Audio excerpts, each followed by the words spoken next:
profeta Abacuque. Livro do profeta Abacuque.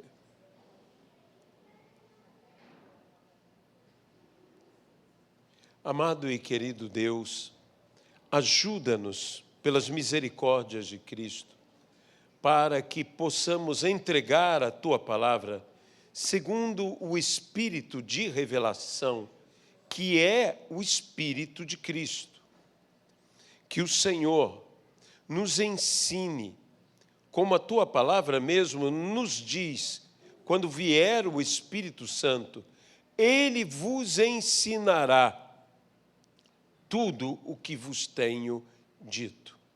Ensina-nos, Senhor, e que nós possamos aprender de Ti e reter e viver plenamente a Tua palavra.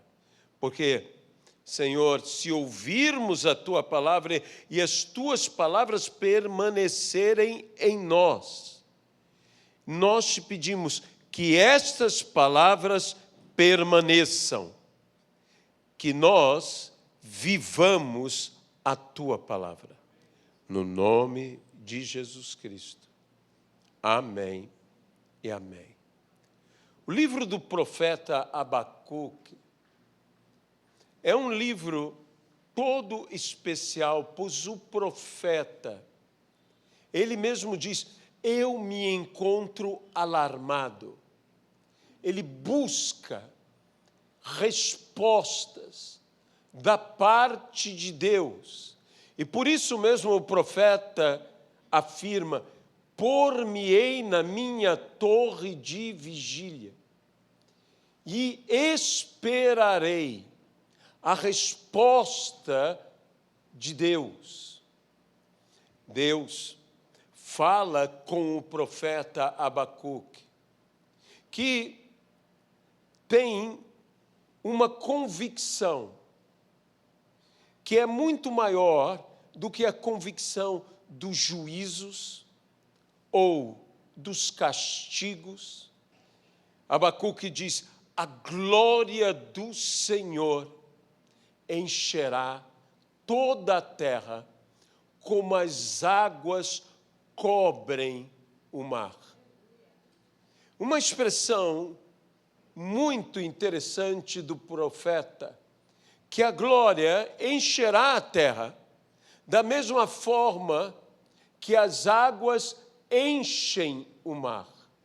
E o interessante sobre as águas do mar, que numa visão superficial, numa visão da superfície, parece-nos tudo igual, mas o maior volume de água está aonde há maior profundidade. E se nós queremos mais glória, nós devemos ter mais profundidade. Quanto mais profundos, uma coluna maior de glória estará sobre nós. Como as águas que a chuva traz e igualmente se reparte. Não há, de fato, diferença. Como a Bíblia mesmo diz, Ele não dá o seu Espírito por medida. Ele dá o seu Espírito. Ele dá, Ele derrama. Mas se eu tiver em mim a profundidade necessária, eu terei mais e mais e mais do Senhor. E que nós necessitamos disso, que nós precisamos disso. Vivemos um tempo em que a igreja, de certa forma, e aqui, por favor, não há crítica a ministério algum, apenas que nós constatamos um fato. A igreja vive uma crise de identidade. E a nossa identidade tem que ser a pessoa de Jesus. E Jesus é o Verbo, Jesus é a palavra, e se eu quero a identidade real, eu tenho que ter a palavra em minha vida. Abacuque chega a tal ponto que ele então afirma: o justo viverá pela fé. Essa frase extraordinária que o apóstolo Paulo se apropria, inspirado pelo Espírito, e coloca em sua epístola, mostrando a necessidade da fé, porque somos salvos pela graça de Deus, mas mediante a fé em Jesus Cristo. E como nós precisamos de justiça, mas uma justiça que advenha da fé.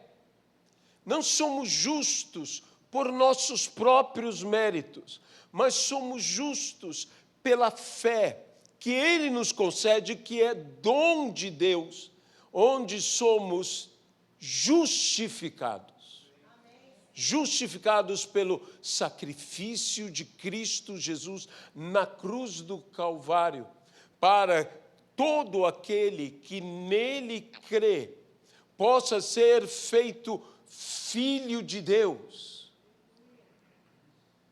Estes são os que o recebem. Por isso, nós colocamos tamanha ênfase em dizer: receba ao Senhor Jesus. Receba ao Senhor Jesus. Receba ao Senhor Jesus e sua natureza há de mudar. Sua natureza carnal numa natureza espiritual. De sermos criaturas para sermos filhos. Filhos de Deus. Ele nos dá o poder para sermos feitos filhos de Deus. O justo viverá pela fé. Mas o interessante é que esta expressão, viverá, ela igualmente pode ser traduzida, vivenciará. Aquilo que ele crê, isso ele experimentará. Por quê? Porque seja feito conforme a tua fé. Em conformidade com a nossa fé. É que as coisas hão de ser feitas. É por isso que Abacuque, mas ao final diz, ainda que, como eu gosto dessa expressão de Abacuque, ainda que, no final ele afirma, eu o louvarei, a Ele, o meu Salvador. Meus irmãos, nós sabemos quem é o nosso Salvador. Nós sabemos em quem nós temos crido, em quem temos depositado a nossa fé, que Ele é fiel, que Ele é justo. E ainda que as circunstâncias sejam totalmente contrárias, nesta sexta-feira nós estávamos aqui justamente falando sobre isto. Sobre, ainda que não haja nem o florescer, antes que haja o frutificar, tem que haver o florescer. Mas ainda que não haja nem mesmo o florescer, eu o louvarei.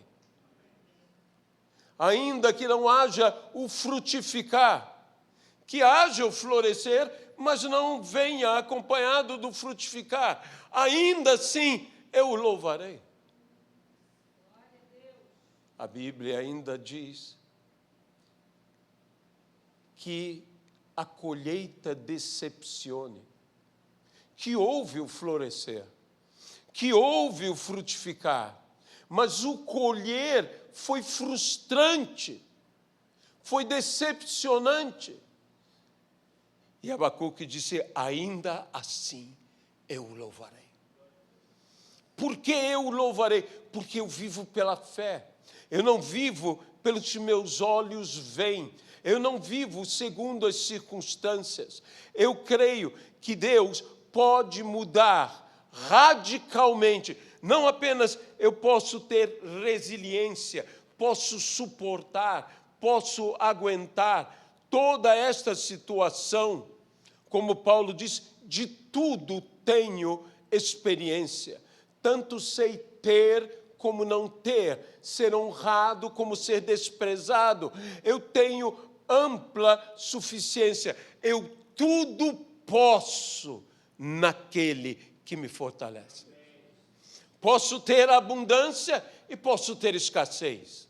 Eu tudo posso, eu tudo suporto naquele que me fortalece. Mas há também, dentro desse sentido, uma outra aplicação, que é: Deus pode transformar radicalmente toda e qualquer circunstância.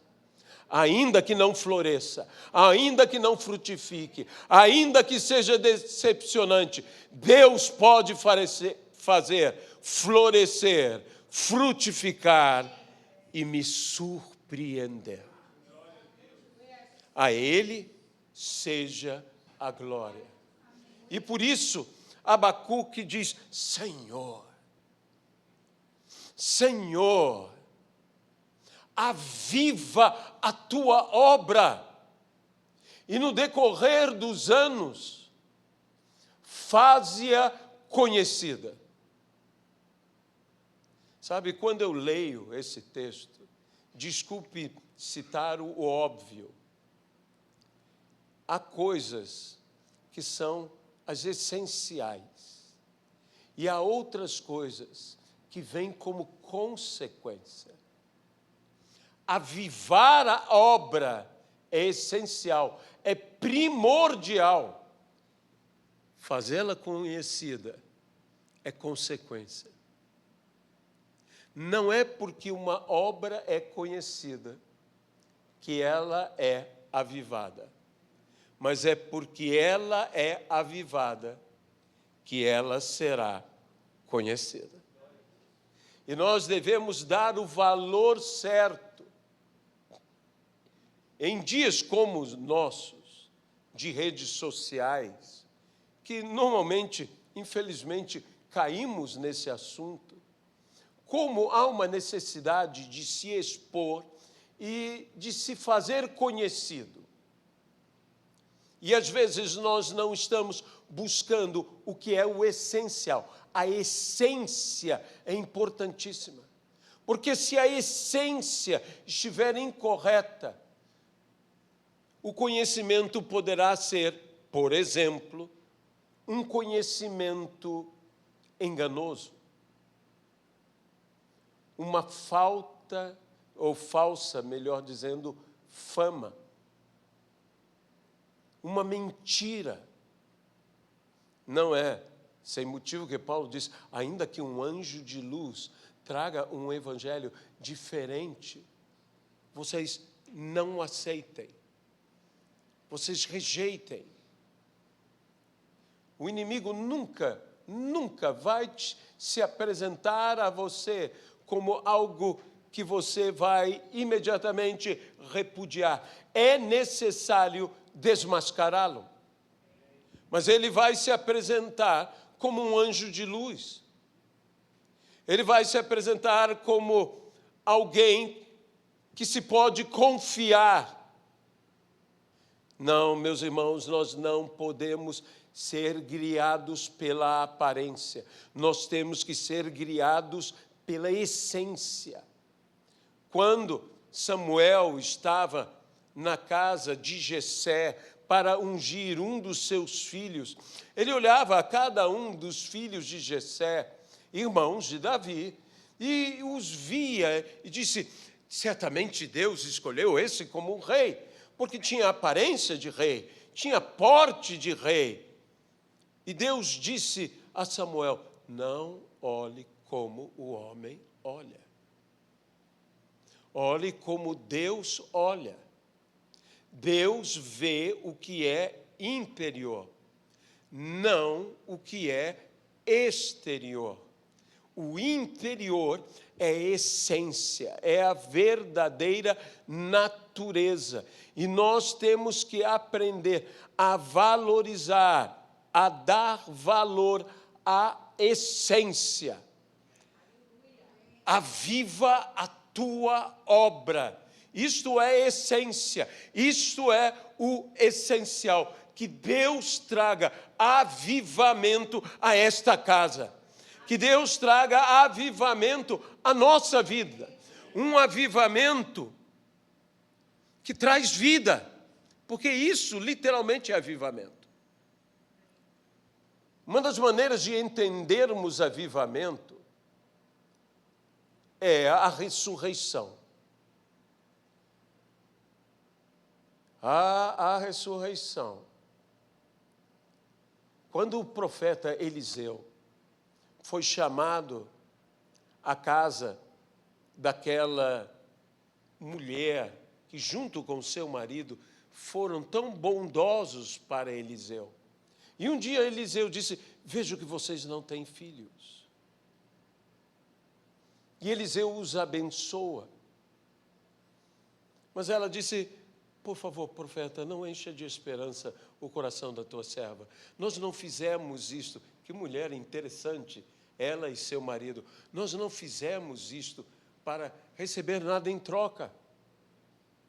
Fizeram o bem porque queriam fazer o bem. Isso é gente verdadeiramente de bem. Gente boa, gente maravilhosa. Mas diz-nos a palavra que um dia o rapaz, voltando do campo com o seu pai, põe a mão na cabeça e tem um mal súbito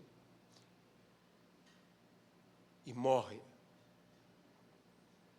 A mulher toma e coloca o menino na cama do profeta, no quarto do profeta.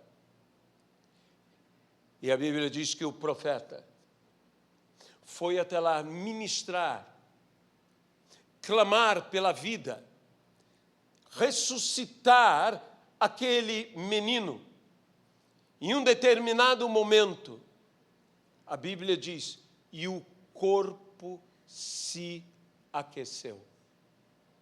Meus irmãos, em se tratando de avivamento, esse é o momento mais perigoso que pode existir. Porque quando o corpo aquece, nos dá uma ilusão de vida. E há muitos ministérios que simplesmente o que estão experimentando é um aquecimento. Mas o que nós precisamos viver é um avivamento. De modo que o profeta insiste, o profeta continua, o profeta clama, o profeta pede, até que o corpo ressuscite. E eu quero dizer isto a você: não vamos nos satisfazer simplesmente com um aquecimento. Vamos buscar avivamento. Vamos querer vida. Por quê? Porque Ele veio para que tenhamos vida, e vida em abundância. Muitos têm tornado este versículo simplesmente em uma vida de gastança, uma vida de recursos, uma vida de abundância material. Não, Ele veio para que tenhamos vida. A palavra é essa, vida. E para que venhamos a ser cheios de vida. Eu quero ser cheio de vida. Como a sociedade está necessitando de vida, e de uma vida que seja abundante. Não é riqueza, é vida. Eu não sou contra a riqueza. Eu não sou contra você ter fartura material, mas de que adianta ter abundância na vida e não ter abundância de vida? Nós precisamos abundância de vida. E então, tudo isto que está dentro da mensagem de Abacuque. Abacuque recebe, e agora venha comigo ao capítulo 2 de Abacuque, a ordenança do Senhor ao profeta, no versículo de número 2. O Senhor me respondeu e disse: escreve a visão, torne-a bem legível sobre tábuas, para que possa ser lida até por quem passa correndo. Porque a visão ainda está para se cumprir no tempo determinado. Ela se apressa para o fim e não falhará. Mesmo que pareça demorar, espere, porque certamente virá, não tardará. Aleluia. Um dos maiores desafios de um profeta, a palavra profeta, entre os seus diversos significados, ela tem um significado como aquele que entra em ebulição, aquele que está como que mudando de estado, de um estado natural para um estado sobrenatural. O profeta, um dos significados da palavra é o que traz resposta, o que traz solução. O profeta precisa trazer resposta, precisa trazer solução. Mas, especialmente Samuel, é chamado o vidente. Que na nossa sociedade, especialmente brasileira, tem um sentido diferente, mas o vidente significa aquele que vê, aquele que tem a visão. Meus amados irmãos, um dos maiores desafios de quem tem visão é conseguir explicar ou transmitir a visão para os outros. É fazer da visão que ele teve algo visível para quem não teve. Esse era o desafio. Era o desafio e continua sendo o desafio. Nós recebemos o derramamento do Espírito Santo para sermos testemunhas. Essa palavra mártir, palavra que significa testemunha, ela tem uma ideia de alguém que foi testemunha ocular, que participou, que viu, que esteve presente, que esteve junto. Nós precisamos ter uma experiência com Deus para que o nosso testemunho seja verdadeiro. Como disse João, o que os nossos olhos ouviram, o que nossos ouvidos ouviram, o que nossas mãos tocaram, Disso damos testemunho, e o nosso testemunho é verdadeiro. Por quê? Porque com os olhos viram,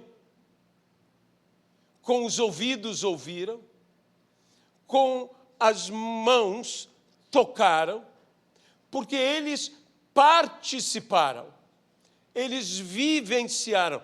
Deus quer nos tornar testemunhas verdadeiras. Recebereis poder ao descer sobre vós o meu Espírito e sereis minhas testemunhas.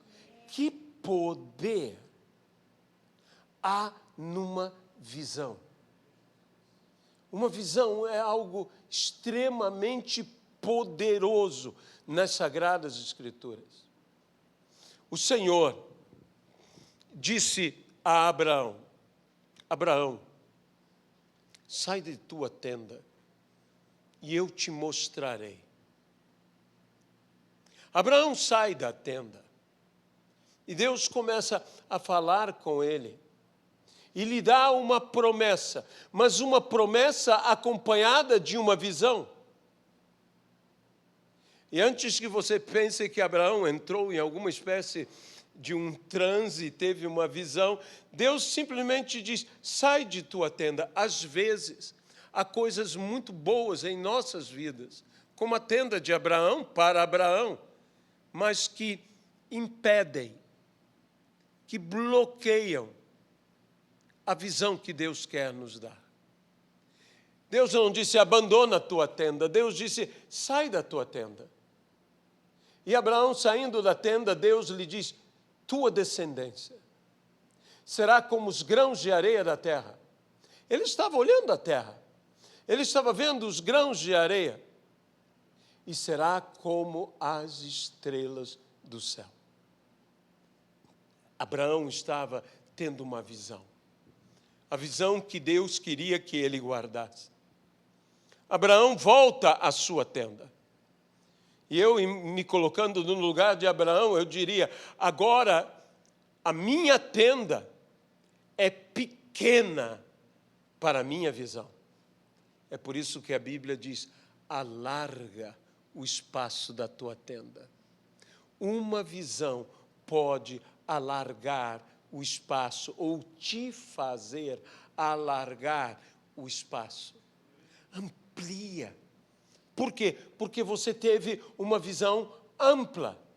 Mas de outra feita, disse o Senhor a Abraão: sobe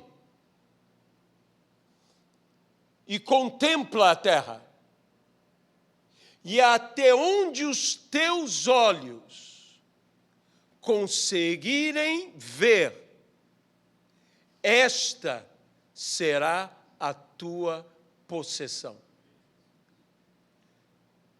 Diga-me o tamanho da tua visão, e eu direi o tamanho do seu prêmio, o tamanho da sua possessão. Aquilo que você possuirá é proporcional ao tamanho da tua visão. Por isso, Abraão tinha que subir num lugar alto, para poder ver ao longe. É interessante que Jesus veio para dar vistas aos cegos. E normalmente nós pensamos sobre a vista aos cegos, naqueles que são deficientes quanto à sua visão, que por isso não podem enxergar. Isto aconteceu. Jesus curou, inclusive, cegos de nascença. Jesus os curou. Mas há uma cegueira que a Bíblia fala, que é uma cegueira diferente, onde a palavra do Senhor disse: aquele que a tais coisas não está presente é cego. Enxergando, é um cego que enxerga somente as coisas de perto e não as de longe. Só enxerga as coisas ao seu redor. E esta pessoa, biblicamente, está vivendo um tipo de cegueira. Ela é uma pessoa que enxerga, mas enxerga apenas o que está próximo. Ela não tem a capacidade de enxergar o que está distante. E porque ela não enxerga o que está distante, ela não conquista além do pequeno limite da sua visão. Deus deseja que nós tenhamos uma visão que nos leve a enxergar mais distante. Disse o Senhor ao profeta Jeremias: o que vês?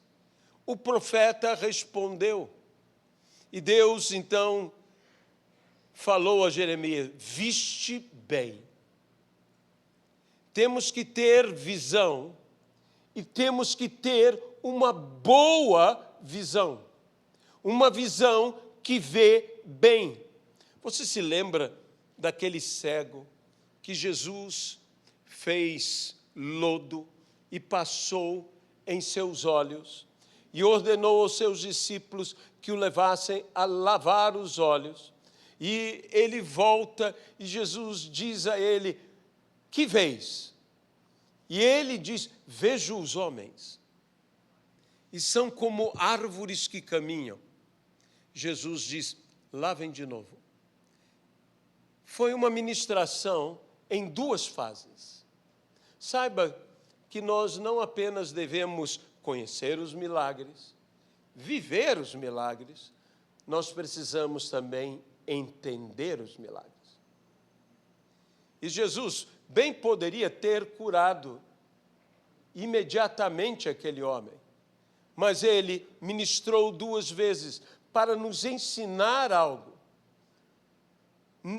Para um cego ver e saber que são homens, mas ver como árvores que caminham, se eu fosse o cego, eu já estaria numa alegria extraordinária. Por quê? Porque eu estou vendo. Antes eu nem via, era uma escuridão completa. Eu estou vendo, eu sei que são homens. Mas quando ele foi ministrado a segunda vez, Jesus disse: e agora? E ele disse: vejo perfeitamente bem. Deus não quer apenas que vejamos, que tenhamos uma vaga ideia.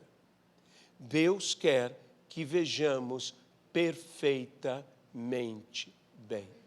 E por que antes não era uma visão perfeita? Nós poderíamos falar muitas coisas, mas eu só vou chamar a atenção para uma. Porque ele via pessoas como coisas. E nós temos que ver pessoas como pessoas. A igreja não pode olhar pessoas como coisas.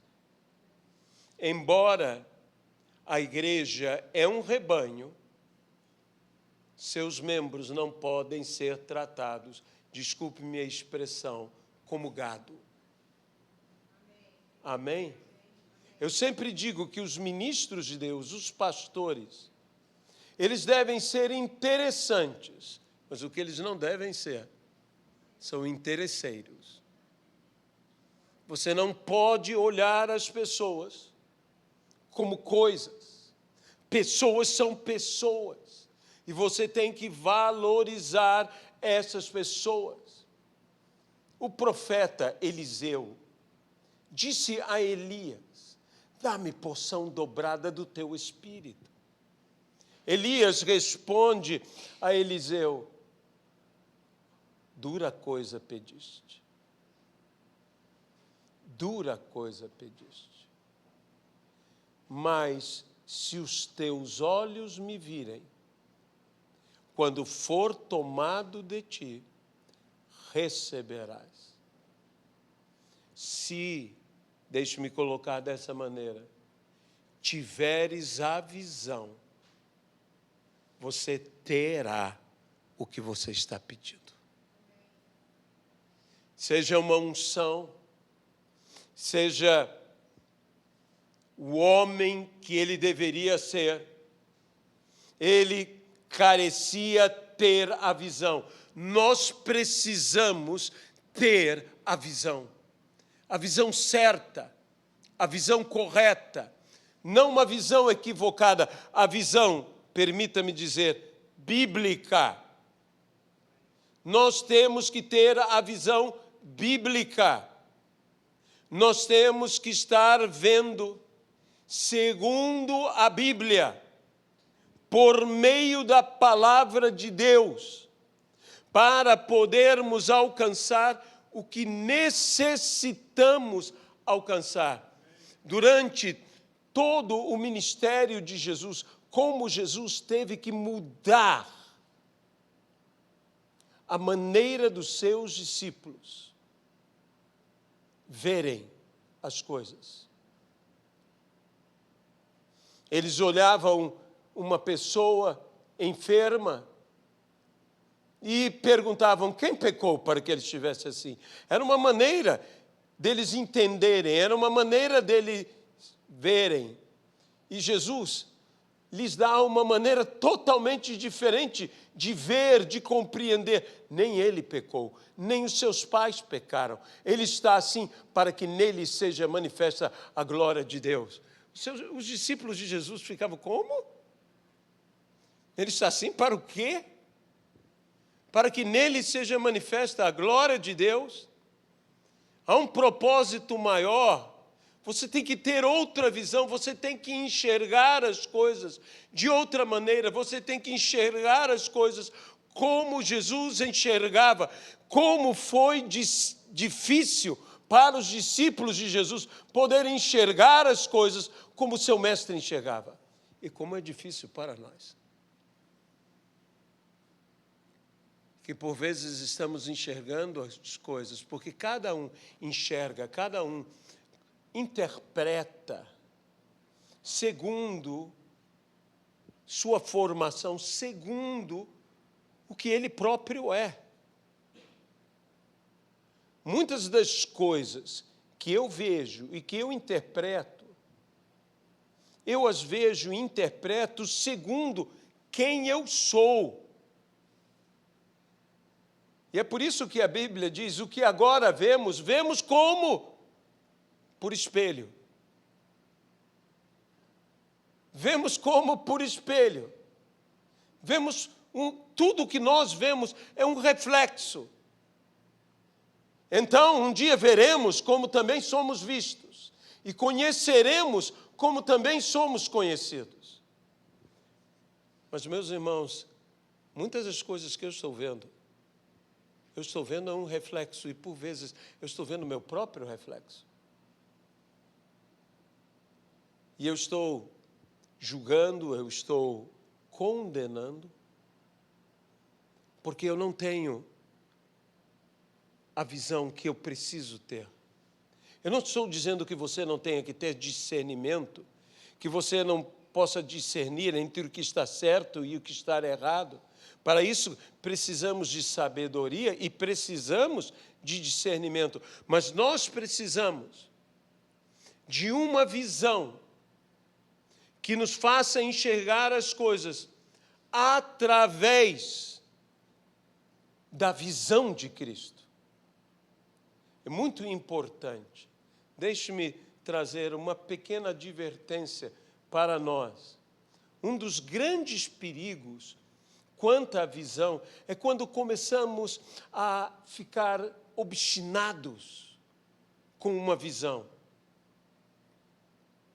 e tornamos a nossa visão numa viseira e limitamos, porque nos obrigamos a só ver daquela maneira. Eu tenho para mim que Cristo, quando vem me dar a visão, Ele retira toda e qualquer forma de viseira. E eu posso enxergar o que de outra maneira eu não enxergaria. Eu posso ver e poderei dizer, como disse aquele homem, vejo. E vejo perfeitamente bem. que Deus nos dê não apenas uma visão, mas a capacidade de tornar visível a outros, compreensível a outros, a visão que nós tivemos. A visão é algo, uma graça dada por Deus a nós, que é algo maravilhoso.